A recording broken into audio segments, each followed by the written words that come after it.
Bienvenidos a Más Salud en tus Manos. Mi nombre es Paola López y para mí es un gusto poderos acompañar hoy cuando seguimos hablando del COVID-19. Y es que, sin lugar a dudas, este virus nos cambió la forma de vivir, de ver y programar nuestras vidas. La aterradora experiencia de la pandemia, los pensamientos catastróficos, la ansiedad por el futuro y el miedo al contagio son apenas algunos de los factores que han afectado nuestra salud mental.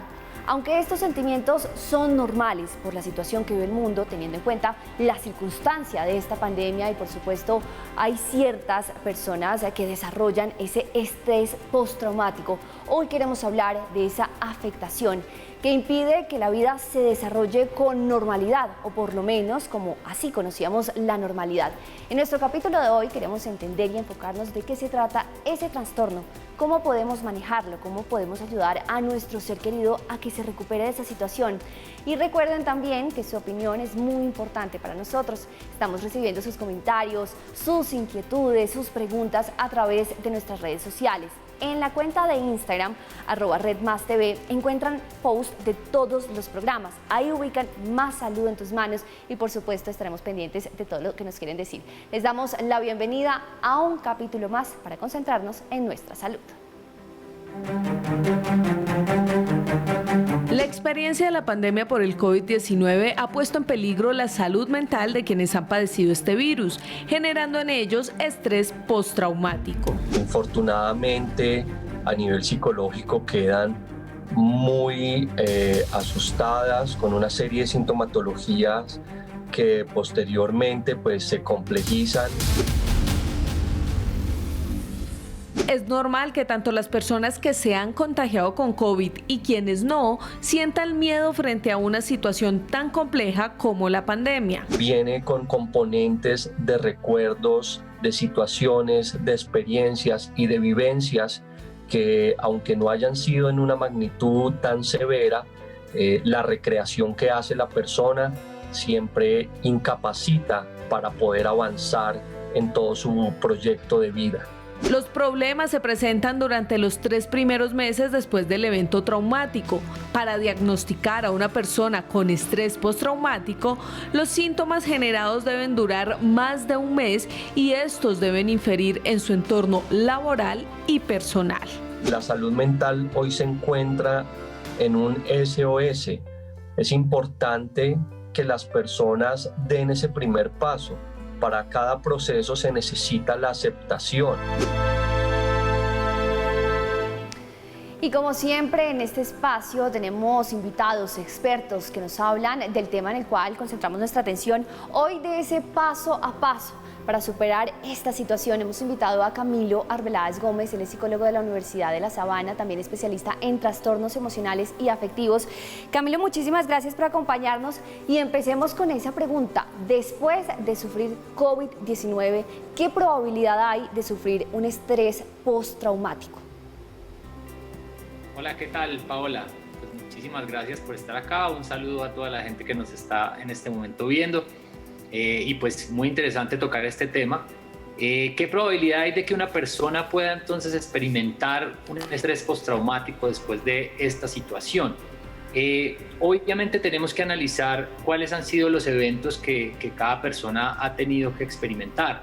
Creo que todos hemos vivido, evidentemente, la situación de pandemia, el encierro, muchísimas limitaciones alrededor, un temor de, obviamente, cualquier situación de salud que se presente, de contagio, pero no todas las personas pues lo hemos experimentado de la misma manera.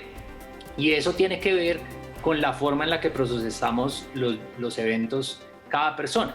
Entonces vemos ahí que pues muchísimas personas están atemorizadas frente a la posibilidad de contagio, a tener una posible complicación de salud y evidentemente pues están más propensos a experimentar este temor con estímulos que los lleven a pensar que van a estar en exposición al contagio.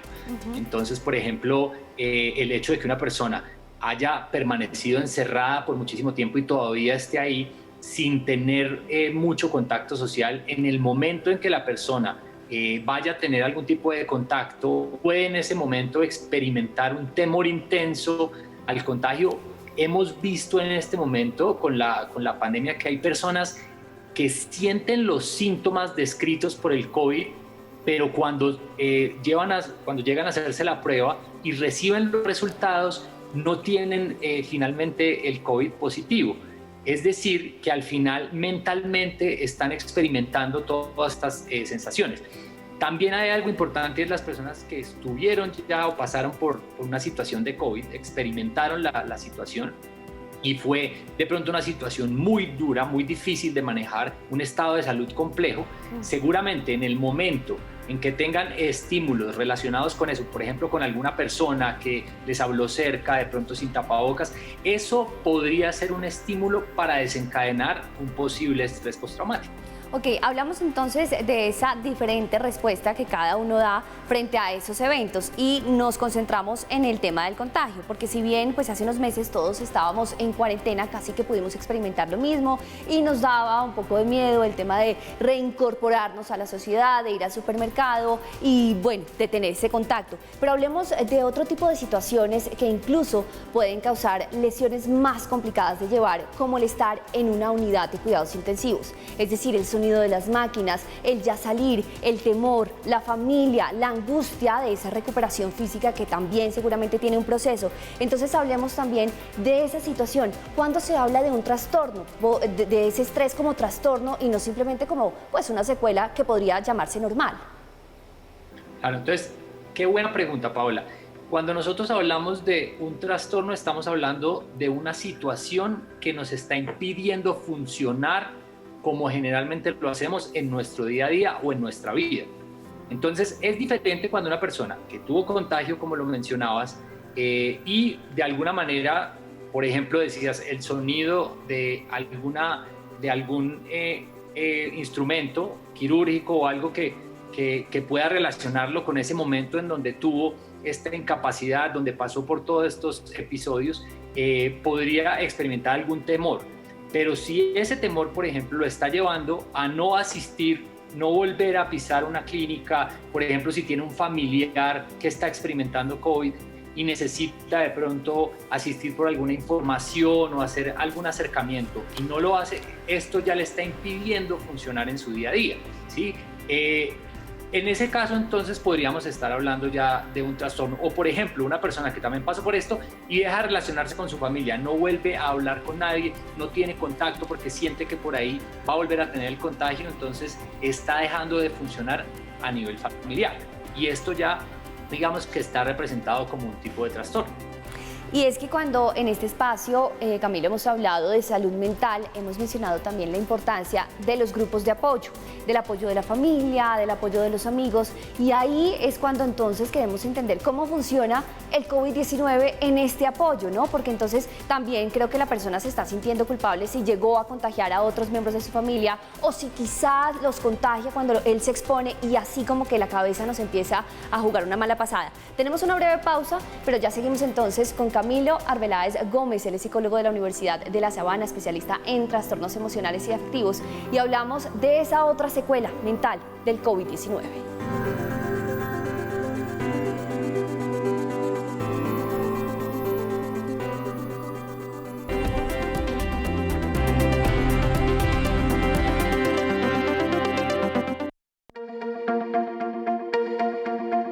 En Más Salud en tus Manos le damos algunos tips para tratar de superar los episodios complejos que afectan la salud mental en medio de la pandemia. No enfocarse en el pasado. El pasado genera episodios complejos y difíciles, y más si no hay un recuerdo grato. Hay que salir inmediatamente de allí. Ejercicios de respiración. Tomar aire en 4 segundos, mantenerlo 4 segundos y expulsarlo en 4 segundos. 4 por 4 por 4 se llama esa respiración. No irse al futuro. El futuro es sinónimo de ansiedad. Claramente tengo que hacer una proyección hacia el futuro, pero no debo centrar mis pensamientos netamente en qué va a pasar y mañana no voy a poder y no voy a tener y no voy a lograr y qué va a ser de mí si mañana y no tengo y si tengo. El aquí y el ahora. Sentir su respiración, sentir su corazón, y de esta manera va a ser muy útil que las personas puedan centrar mejor sus esfuerzos en lo que realmente es importante. Mientras el cuerpo se mantiene de lo que se alimenta, la mente se mantiene de lo que se le dice, de lo que observa y de lo que escucha. Ahí teníamos unas breves recomendaciones, ejercicios para algunos simples, para otros complicados, eso de proyectarse hacia el futuro, pero no pensar en el futuro porque puede generar ansiedad, pues a veces nos cuestiona mucho. Y es que en este segmento queremos concentrarnos nuevamente con nuestro experto invitado, Camilo Arbeláez Gómez, especialista en trastornos emocionales y afectivos, justamente en el grupo de apoyo. Eso lo dejábamos antes de la pausa. ¿Cómo funciona el grupo de apoyo? ¿Cómo funciona cuando sabemos que quien está en riesgo no solo está en riesgo de que se enferme más mentalmente, sino que nos contagie de COVID-19? ¿O cómo utilizar esa palabra, pero ya pasó, ya usted está mejor, ya salió de la UCI, tranquilo? ¡Ay, qué bobada! ¿Eso es correcto o incorrecto? Sí, yo creo que en este momento es importante que las personas pues tengan claro que hay unas indicaciones médicas, ¿sí? unas precauciones que debemos tomar todos, pero también es momento para que dentro de esas precauciones podamos empezar a retomar nuestra vida, a poder establecer otra vez contacto con las personas que son significantes. Tú lo decías, el grupo de apoyo es fundamental. Después de salir de una situación tan compleja como es superar el COVID, pues es fundamental volver a encontrarse con todas esas valoraciones que nosotros tenemos en la vida. La familia es una de ellas. Volver a conectarnos, volver a hacer actividades de calidad, ¿sí? Reconstruir relaciones, si en algún momento hay conflictos incluso a nivel familiar, cómo eso también puede ayudar a que cada vez vaya perdiendo fuerza ese evento que viví de contagio del COVID y de experimentación de la enfermedad, que de alguna manera, si nos quedamos ahí, porque puede, lo que hablábamos ahora, si una persona se queda planteándose eso y no sale de ahí, pues va a ser muy difícil que su vida funcione de la mejor manera. Sí. Y cuando digo eso, no necesariamente es que no piense en el evento.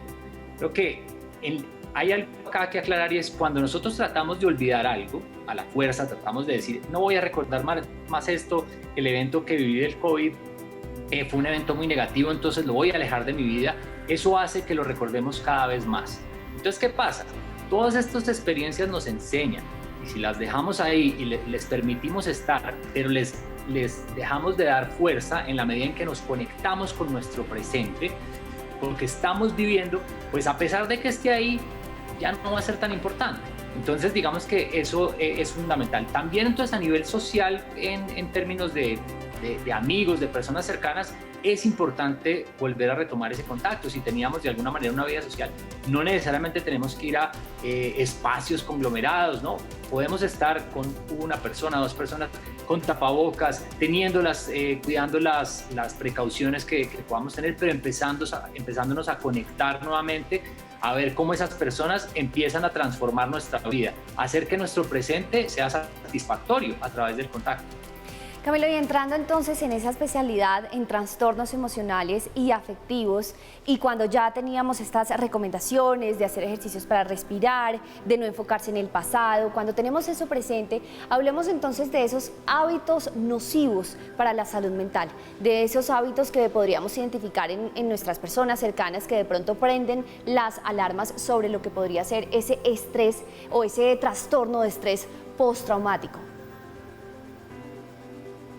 Pues uno fundamental que estábamos hablando es precisamente, a pesar de lo que pensemos del pasado o del futuro, es importante centrarnos en las acciones, definir qué es importante para nosotros. Creo que Andrés lo estaba mencionando, qué es lo realmente importante, y en ese sentido buscar las acciones permanentes para encaminarnos hacia allá. Entonces, ¿qué es lo importante para nosotros? Realmente buscar no tener contagio de ninguna manera y poder hacer todo lo que sea para mantenernos encerrados y lograr eso, o de alguna manera seguir precauciones, pero empezar a tomar acciones, por ejemplo, alrededor de mi familia o alrededor de las personas que son significantes para mí, o alrededor, por ejemplo, de mis funciones laborales, de mi autodesarrollo, autorrealización.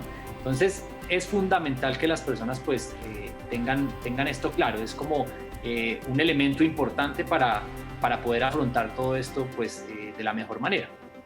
Y entonces, ¿qué herramientas tenemos, digamos, fáciles, útiles, sencillas, que nos debemos recordar todos los días o cuando también hemos sufrido de una pérdida en estos tiempos de COVID-19, cuando no pudimos hacer un duelo adecuado, cuando no pudimos hacer una despedida adecuada a ese ser querido o cuando simplemente vemos que hay una ansiedad tremenda por lo que va a pasar en el futuro dado que perdimos un trabajo, por ejemplo? Excelente. Les voy a dar algunas recomendaciones que, como siempre digo, son generales, pueden servirle a la mayoría de las personas, pero eso no significa que sean el paso a paso para tener pues salud mental. Creo que la última que voy a recomendar pues es la más importante, pero entonces empecemos por una que es cuidarnos a nosotros mismos, cuidar nuestro cuerpo. ¿Y eso qué significa? Entonces pues tener las horas de sueño suficientes, entre 6 y 8 horas, es lo fundamental, digamos lo adecuado para poder tener o proteger esa salud física. La alimentación, es importante una alimentación balanceada, donde se consuman los alimentos pues adecuados, y una actividad física. Es importante que tengamos una actividad física, así sea una actividad de pocos minutos, empezar por 10 minutos, empezarlo a aumentar a 15 minutos, no importa el tiempo que sea, pero es fundamental tener una actividad que nos exija, una actividad de ejercicio. Otra cosa importante es hacer un cronograma diario de actividades y lograr ceñirnos a esa rutina, a lo que está planteado ahí, porque muchas veces descuidamos eso. Entonces planteamos unas actividades diarias, como por ejemplo las laborales, pero no tenemos un límite de trabajo, entonces trabajamos hasta altas horas de la noche y ya nuestra rutina se empieza a perder. Y es fundamental que tengamos muy claro y tengamos límites de hasta dónde van a ir las horas laborales y luego de eso cuáles actividades de placer, de ocio puedo realizar, que son también importantes. Valorarnos a nosotros mismos. Esto es fundamental, demostrarnos el amor que tenemos, pero con acciones reales. ¿Sí? ¿Qué estamos haciendo para demostrarnos ese cariño que nos tenemos a nosotros mismos? ¿Sí? Estoy haciendo actividades diarias que lo demuestren, que prueben que es así, porque puedo decir muchas veces que realmente me quiero, que me aprecio, pero ¿cuántas acciones estoy realizando hacia eso? Lo otro es la expresión de emociones y sentimientos. Cuando necesitemos hacerlo, debemos hacerlo, es importante hacerlo. Una cosa es recriminar a los demás por nuestros sentimientos y nuestras emociones, y otra muy diferente, poder expresarlos, entender que estoy triste, entender que me siento solo, entender que tengo miedo. ¿Sí? Eso es importante, y poder expresarlo, si es posible también a otras personas, está bien. No todas las personas van a estar dispuestas a oírnos. Las personas a nuestro alrededor también tienen unas limitaciones porque muchas veces no saben cómo manejar todos estos sentimientos y emociones que podemos expresar. Entonces, por eso la última, que es la más importante de todos, es buscar ayuda profesional cuando la necesitemos. Si en algún momento vemos que no estamos logrando sobrellevar estas situaciones, poder solventar lo que nos está pasando en términos personales, de pareja, familiares, pues es momento para buscar una ayuda que nos lleve a tener una perspectiva diferente, diferentes posibilidades, y desde ahí poder solucionar todas esas situaciones que me están ocurriendo. Y a propósito de esa ayuda profesional, evidentemente pues ustedes como profesionales tienen una serie de herramientas, de técnicas seguramente, paso a paso de las terapias, pero ¿hay de casualidad alguna cosa que una esposa, un hijo o algún familiar cercano pueda transmitir cuando ve que la persona que está enferma está teniendo algún episodio grave, algunas palabras que les pueda decir en ese momento cuando efectivamente está aturdido porque recuerda los sonidos de la unidad de cuidados intensivos, aturdido porque no logra caminar de la misma manera, aturdido porque la comida no le sabe igual, porque no ha recuperado el olfato? Sí, yo creo que ahí lo más importante es darle a entender, tanto verbal como comportamentalmente, pues a las personas que estamos ahí para apoyarlos, que cualquier situación que se presente, pues estamos para escucharlos. Acá una recomendación importante: cuando las personas están expresando estas emociones, por ejemplo la tristeza, cuando las personas lloran, lo que generalmente hacemos nosotros es tratar de que no lloren, como limitarlos en el sentimiento. Entonces, no llores, por favor, ven, piensa en otra cosa, pero así no funciona la mente, así no funcionan los sentimientos. Las personas están expresando en ese momento, entonces debemos estar preparados para eso, para estar presentes ahí. A veces no necesitamos dar una solución al respecto, simplemente estar presentes, escuchar, tratar de entender, ser empáticos. Y lo otro importante, pues dejar el mito de la salud mental a un lado, y cuando veamos que no podemos ayudar a una persona como realmente queremos o que la persona no está mejorando, hay que proponerle y hay que llevarlo a que tenga un proceso psicológico, psicoterapéutico. En este momento tenemos que dejar de hablar con tabúes alrededor de la salud mental. Es algo que está pasando. Todos hemos pasado por episodios en donde experimentamos situaciones psicológicas de relevancia. Entonces es momento para hablarle a la gente de manera clara y decirle, mira, creo que necesitas de pronto buscar una ayuda diferente. No puedo ayudarte más, o más allá de escucharte y estar acá, no puedo darte las herramientas, y esa persona va a tener un impacto positivo en la medida que pueda consultar a una persona profesional, y puede tener un impacto muy negativo si no lo hace y digamos se tiene la creencia de que podemos ayudarlos y podemos hacer todo lo que se pueda por ellos. Es Camilo Arbeláez Gómez, especialista en trastornos emocionales y afectivos. Hoy nos acompaña como especialista, experto para hablar de ese estrés, de ese trastorno postraumático después de pronto sufrir el COVID-19 o de ver la situación que está pasando en el mundo. Tenemos pausa, ya regresamos con una breve conclusión.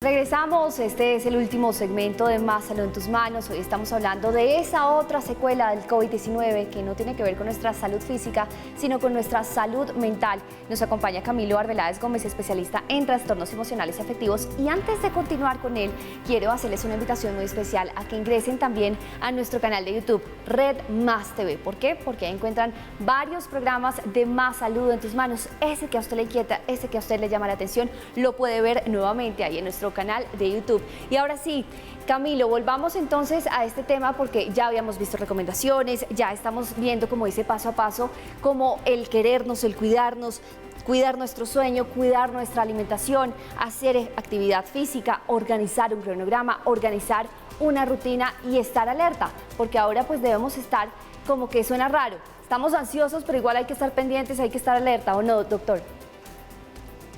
Así es, hay que empezar a autoevaluarnos un poquitico más, a ver qué es lo que nos está pasando, cómo estamos experimentando las diferentes situaciones. Creo que es un monitoreo que debemos hacer.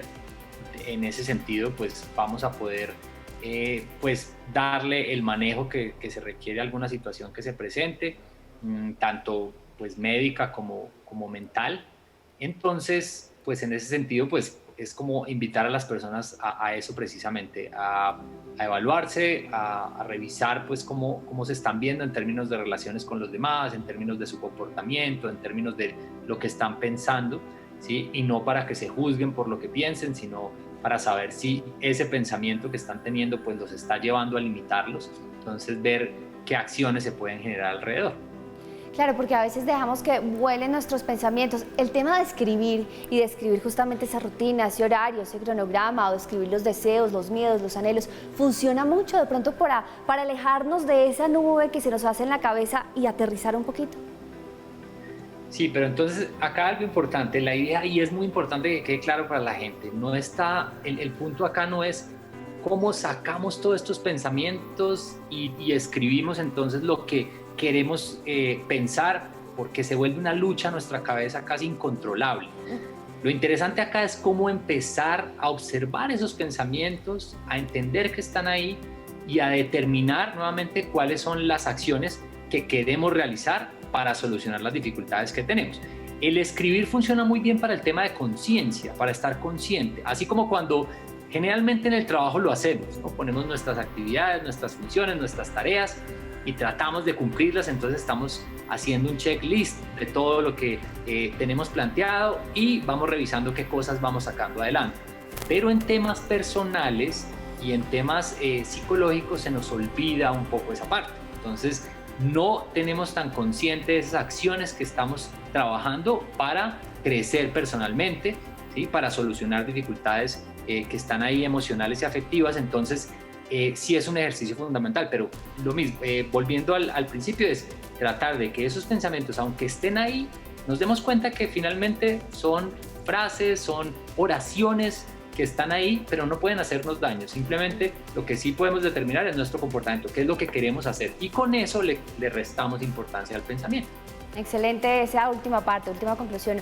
Nuestros pensamientos no nos pueden hacer daño, somos nosotros con nuestro propio comportamiento. Muy importante, Camilo. Camilo Arbeláez Gómez, especialista en trastornos emocionales y afectivos. Gracias por acompañarnos. Con muchísimo gusto. Muchas gracias a ustedes por la invitación.